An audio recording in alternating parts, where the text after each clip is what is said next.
countless lives. We could give him the quill as a...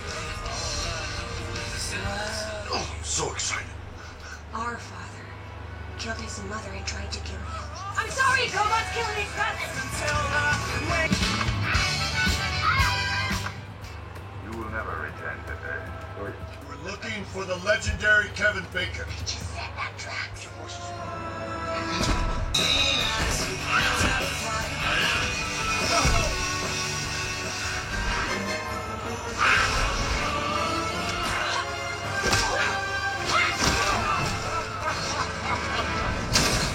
How am I supposed to know the rules if no one tells me? We ruined Christmas worse than Yondu.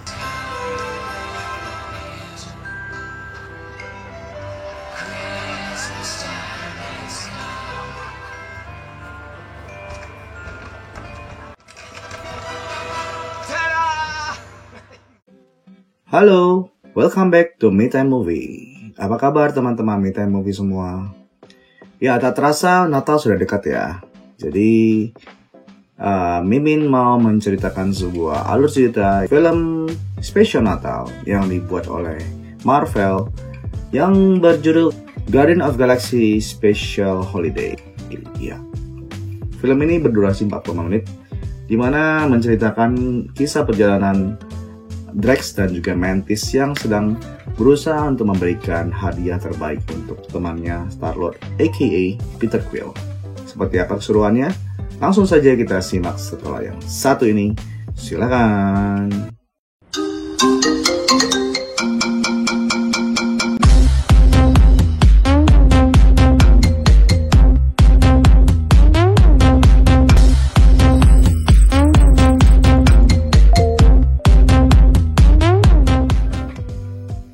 Cerita dimulai dengan animasi kartun di mana Yondu merusak acara Natal Peter Quill muda dan juga Kraglin. Di sana Yondu terlihat arogan dan sangat tidak menyukai Natal. Setelah selesai menghancurkan semua pernak-pernik Natal lalu Yondu pergi begitu saja. Hal itu menyebabkan Peter Quill mempunyai pengalaman buruk tentang Natal di masa kecilnya. Setting kemudian berpindah ke planet Nowhere di mana planet ini sudah dibeli oleh Peter Quill dan rekan-rekannya dari tangan The Collector. Dan di sana dijadikan tempat tinggal sementara oleh para warga planet. Scene pun berpindah ke Rocket dan Cosmo yang berdebat tentang kemampuan Cosmo dalam menggunakan kemampuan telekinesisnya dalam memperbaiki segala sesuatu. Akhirnya guys, muncul juga tokoh anjing Golden Retriever yang bisa berbahasa manusia ini. Tapi tentunya dengan pakaian astronot sebagai mediatornya. Peter Quill yang semenjak dari awal film terlihat tidak bahagia seperti lagi datang bulan. Kemudian dari Kraglin, Drax dan Mantis akhirnya mengetahui penyebab Star-Lord cemberut karena sudah hampir Natal. Dan Peter mempunyai pengalaman kurang baik dengan Yondu mengenai Natal. Ditambah lagi, setelah kehilangan Gamora yang film ini disetting ke kejadian setelah Avengers Endgame, dan Gamora harus mengorbankan nyawanya untuk sebuah batu magis di sana. Tapi Mimin lupa nama batunya apa. Star-Lord kemudian terjebak harus mendengarkan lagu karangan band yang tidak terlalu disambut baik oleh warga planet itu. Walaupun si singer sudah mencoba mengarangkan lagu tentang Star-Lord di dalam lagu tersebut, tapi Star-Lord hanya melenjang begitu saja. Mungkin selera musik warga planet itu beda ya dengan selera musik kita. Dangdut.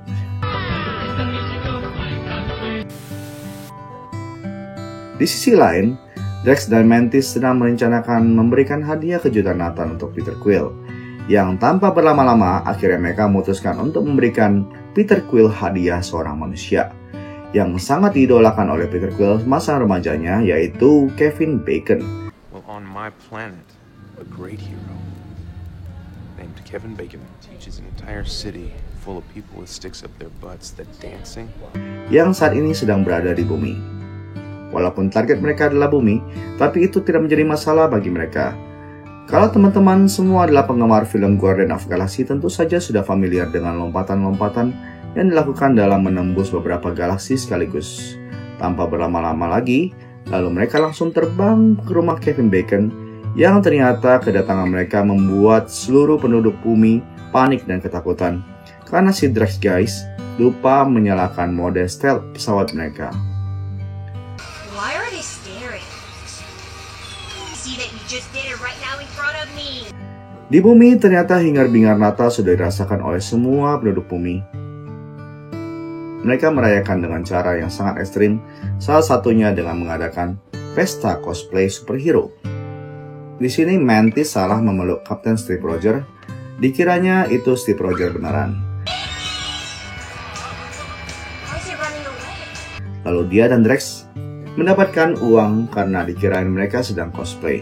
Sementara itu Drax memukuli GoBot dengan sangat brutal, padahal orang itu bukanlah sasaran sebenarnya Drax, karena dia hanya sedang cosplay tapi dengan kostum yang salah. Ketika masih mencari keberadaan Kevin Bacon, dengan uang yang mereka dapatkan, mereka mendatangi bar untuk minum-minum dan Mantis berjoget sepuasnya di sana.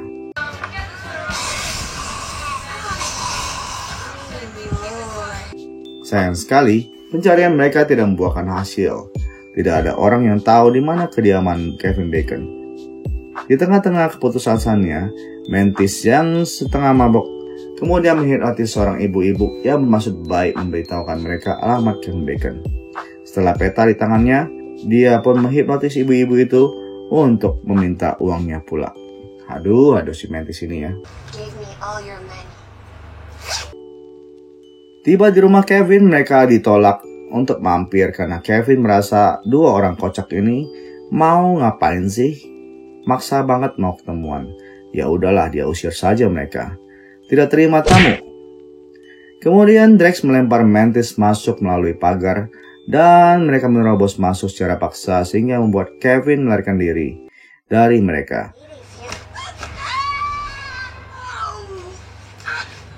What are you doing? Toss you over the gate, don't toss you over the gate. Make up your mind.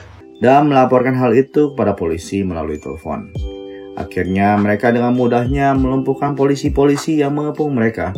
Sementara itu Drax kegelian ditembaki peluru dengan pistol si polisi. Nah, di sini kita bisa lihat kemampuan bertarung Mantis yang sebenarnya. Dan tak lupa dia menghipnotis semua polisi itu menjadi tidur. Tak lama dengan kekuatan supernya, Drax membalikan sebuah mobil polisi yang barusan saja sampai yang ingin memberikan backup terhadap teman-teman polisi mereka. Mantis kemudian menghadiahi polisi-polisi yang terjebak di dalam mobil dengan sebuah hadiah Natal berbentuk candy cane. Akhirnya setelah dihipnotis, Kevin ikut mereka juga ke dalam kapal, pesawat luar angkasa mereka. Dan dalam pesawat, ketika mereka bertukar cerita, ternyata mereka akhirnya menyadari bahwa Kevin Bacon hanyalah aktor yang mana bukan seperti yang mereka kira. He's an actor! But actors are repugnant. Acting is a wonderful profession. The worst gift ever. A disgusting actor. Bahwa Kevin adalah pahlawan yang seperti mereka bayangkan. Akhirnya Mantis kemudian menghipnotis Kevin lagi agar berpura-pura menjadi seorang yang berani seperti pahlawan. Di sini lucu banget guys. Kevin sempat-sempatnya menggunakan karakter Batman, di mana karakter ini kan punyanya DC ya. Apakah akan segera muncul kolaborasi film DC dan Marvel? Wah. What are you doing? I'm a hero, then. I'm Bruce Wayne. Who is Bruce Wayne? No, be someone else. Be Kevin Bacon, but like if you didn't suck. Kemudian Quill berhasil disurprise dengan pertemuannya dengan hadiah yang sudah disiapkan oleh Mantis dan juga Drax. Dengan bantuan Nebula dan juga Kraglin, mereka merencanakan sebuah momen dramatis, sebuah kotak hadiah yang berisikan Kevin di dalamnya. Peter yang kaget melihat kotak itu bergerak-gerak, lalu segera saja dia mengetahui bahwa Kevin ada di dalamnya. Bukannya senang, tapi langsung saja dia menolak hadiah itu dan menuduh hal itu sebagai perdagangan manusia. Drax yang lugu tidak tahu apa itu perdagangan manusia, aka human trafficking, malah tertawa bangga dan mengatakan bahwa itu adalah ide briliannya. Kevin yang tersadar kembali tentu saja kaget karena melihat penampilan-penampilan makhluk di depan matanya. This is human trafficking. Yes. Just be what you really are. Ah! That's a talking raccoon. I'll kill you. Lalu lari menjauh meninggalkan mereka semua. Alasan sebenarnya mengapa mereka menculik Kevin Bacon adalah dia pernah menyelamatkan si kota dengan cara menari. Sama dengan Peter Quill aka Star-Lord yang menyelamatkan si planet dengan menari juga. Ooh, child, things will get bright. Ooh, child, the earth Ooh, child things. Bring it down hard. Someday. What are you doing? Dance off, bro. Me and you. Come on. Subtle. Take it back. Are you doing? I'm distracting you, you big turd blossom. Itu cerita versi Kraglin. Tapi karena Quill memaksa untuk mengembalikan Kevin ke bumi, lalu sebelum pulang, Kevin menelpon istrinya dan memintanya untuk menunggunya sebentar. Kevin Bacon lalu memutuskan untuk tinggal sementara di planet itu, sambilan mengajarkan tradisi Natal kepada semua makhluk di planet itu. Dan sementara semua orang bertukar hadiah dan tampaknya sangat berbahagia. Ya, Natal kan emang identik dengan hadiah dan Santa Claus ya.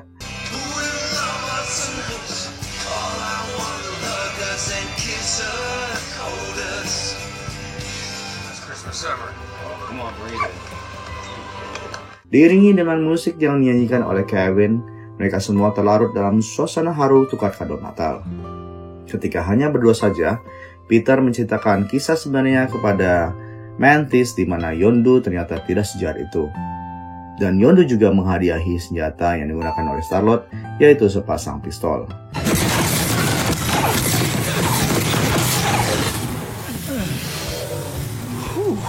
Dan Mantis akhirnya menceritakan tentang Ego yang ternyata adalah ayah mereka berdua. Dan Peter akhirnya mendapatkan seorang adik perempuan yang bernama Mantis. Wah, so sweet ya. Dan film pun selesai.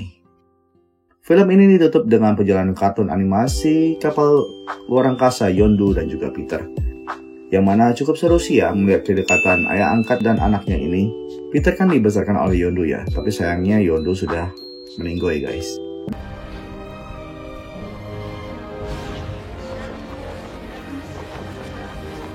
Yondu, what are you doing? You can't.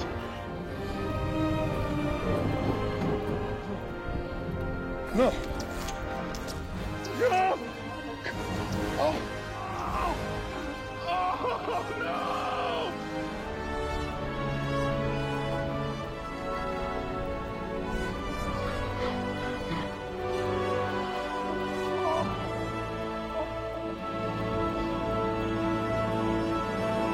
Di post-credit scene terlihat Groot yang sudah menjadi remaja tanggung sedang didandani oleh Cosmo dan juga Rocket Raccoon sebagai pohon Natal. Karena di sana kan sangat sulit sekali menemukan pohon pinus, maka mereka menggunakan Groot sebagai gantinya. Kan sama-sama pohon ya. Akhirnya Mimin menutup video ini dengan mengucapkan selamat Natal kepada teman-teman Me Time Movie semua. Semoga damai kasih Natal untuk kita semua. Amin. Sekian dulu review film kita kali ini. Jika Anda sudah menonton sampai akhir, Mimin ucapkan banyak terima kasih. Jangan lupa, bila suka film ini, Anda bisa share dan berikan like untuk video ini. Satu like saja dari Anda sangat berarti bagi perkembangan channel ini. Dan bila berkenan, tinggalkan komen, request, atau apa saja di kolom komentar. Mimin akan segera respon saat sudah membacanya. Sampai jumpa lagi di review lainnya. Stay safe dan healthy. Salam Me Time Movie. Bye-bye.